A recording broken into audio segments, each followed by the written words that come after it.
In today's video, I'm going to teach you how to create a PDF using Canva quickly and efficiently. Whether you're designing a breathtaking presentation, a stylish resume, or any other type of document, saving it as a PDF ensures it looks polished and professional. Let's dive right in and guide you through the process step by step, so you can master this in no time.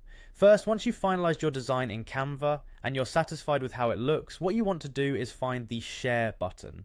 This button is usually located at the top right corner of the page. It's your gateway to exporting your design. Once you see it, go ahead and click on it. This action will unfold a drop-down menu featuring several options for sharing and exporting your design.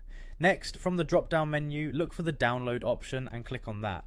What this does is open up a panel where you can choose how you would like your design to be exported. You'll notice several choices here which cater to different needs, ranging from PNGs and JPGs for images to the more robust PDF options for document sharing.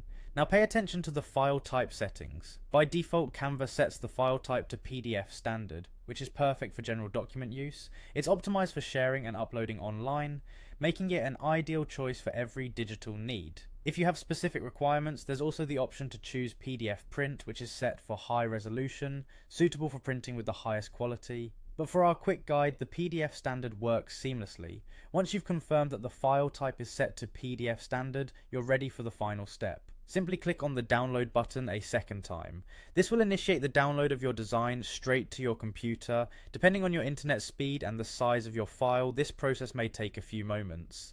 And there you have it, you've successfully created a PDF with Canva. It's now stored on your computer, ready for you to share with colleagues, friends, or to use in presentations. Remember, the PDF format keeps your design intact, ensuring it appears exactly as you intended across various devices and platforms. Thank you for watching this quick guide on creating a PDF with Canva. Hopefully you found it straightforward and helpful. Feel free to return to this video whenever you need a refresher, and don't hesitate to explore more of what Canva can offer. Stay creative and see you in the next tutorial.